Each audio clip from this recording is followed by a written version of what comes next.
Hi guys, this is Caesar with Inspire Movement. So very glad that you could join us. Today we're going to continue with our segments entitled Word of the Day. The word of the day that we're exploring is ego. So when we think of ego, we think of our idea or our opinion of ourselves, especially the feeling of our own importance and ability. You can also think of ego as your self-esteem and sense of self-importance. Some aspects of ego from a cultural perspective. In all cultures, developing a sense of self-image is actually pretty important. It's part of just normal human socialization. So with that being said, there isn't an inherent problem with ego, except for when that sense of self-image that you may have about yourself is negative or possibly overly positive. So when I commonly thought of ego, I thought of having a bloated ego, or thinking when someone has too much ego, they're possibly too arrogant and prideful. So that's one way that overly positive self-image can lead to a toxic ego. But in like fashion, also thinking too little of yourself in sense of your insecurities and what you lack, that general sense of negativity can also have a pretty bad effect in terms of your quality of life. So in terms of dealing with, say, a toxic ego, if you are in fact dealing with a toxic ego, what are maybe some exercises or things that you can consider in order to combat that? So one thing would be to be the perpetual student, to essentially always adopt a beginner's mindset where you're not a know-it-all, you don't think you know it all, and you're more amenable to other people's opinions. So you're sort of a sponge in that sense, and a perpetual student. I think that's one practical way that we can address that toxic ego that keeps us from maybe having that better quality of life. Another thing is to do what we're doing right now, to immerse yourself in all aspects of nature. Not only does that maintain that connectedness and pushes away that constant thriving for material possessions and belongings, but it connects us with the universe at large. So I think that's also very important, and something practical that we can all do to combat a toxic ego if we're contending with that. Also to get rid of our entitlements, and stop thinking that we deserve this or we deserve that.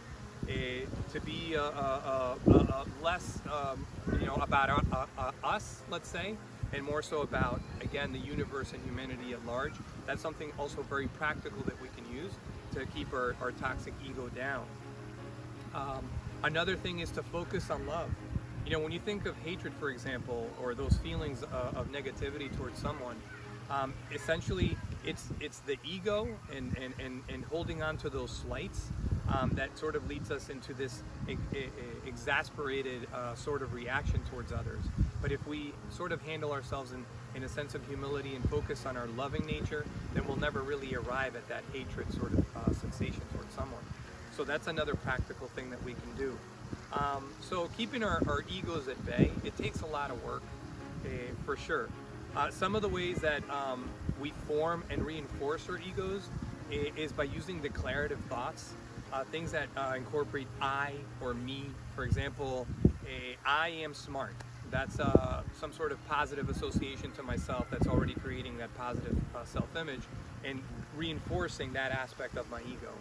I have freckles on my face, and those freckles make me look ugly. When I look in the mirror, I feel that I look ugly because I have these freckles. That's another declarative statement that now is working against you, right? Because you're sort of highlighting how freckles are meant to be for someone that's not good looking. I am fast, or whatever declarative statement that you can think of.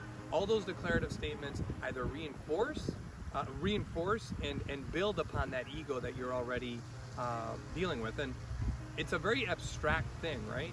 When we think about the ego, but we make it not so much abstract. We actually self-identify and give it all the importance in the world, because this self-image is so very important to us in society. So as I reflect on the word ego, I can think back to a moment in my life where, again, the ego was just that, just an association with being arrogant and prideful. But I have a different perspective of the word ego now, in this level, at this stage of my life at least. I'm not an avid reader by any stretch, but I did pick up on a book a few years back called The Power of Now by Eckhart Tolle. And essentially this really focused on the idea of becoming aware of your thoughts for that matter. So one of the things that that book led me to do was to, in kind of mundane and kind of regular activities, maybe even washing the dishes, just kind of pay attention and become an observer of the thoughts that are between the ears, if you will. And what I found for myself was that I had all of these scripts going on. It basically playbacks, senseless playbacks to my past that would always seem to surface when I'm doing something menial as washing dishes, or possibly these you know, self-defeating thoughts about something that had gone wrong in my life in the past, and just kind of kept on, you know, resurfacing anew. And just becoming aware that those things were actually happening was really empowering, in the sense that I began to maybe lower the volume a little bit on those unwarranted and senseless playbacks within my own head, and paying them less mind, paying them less attention, and not allowing them to become such a focal point in my life. And in this manner, many years removed from putting that into practice, and things like prayer, meditation, things that sort of ground me and remove me from this senseless chatter in my head, have really led to a more peaceful, congruent, and you know, just better life quality overall.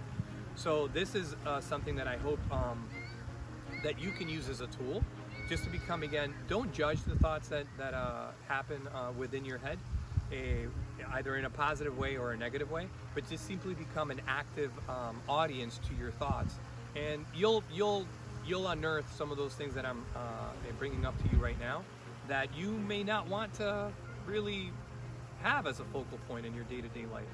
So with that, these are some of the reflections that I share with you as far as ego. I hope that you can relate to some of these things that I'm bringing up, and let's try to become a little bit more aware of the things that are going on within our head, and implement things, as I mentioned before, such as prayer, meditation, immersing ourselves in nature, to have a life that's not so much about us and this perpetuating of our self-image, but living more outwardly for servitude and for others, as we're becoming more and more present in today. And to me, that's essentially what it is to be present, is to be physically present, but also be undeterred by senseless chatter in our heads, and this sort of bringing ourselves down, if you will, from senseless playbacks to our past, or negative thoughts about ourselves. So with that, I hope that you guys have an amazing week. Again, sync up with us, please, on our social media platforms, or on our YouTube channel. Please subscribe on our Instagram and also our Facebook. We look forward to seeing you guys. Thank you so much.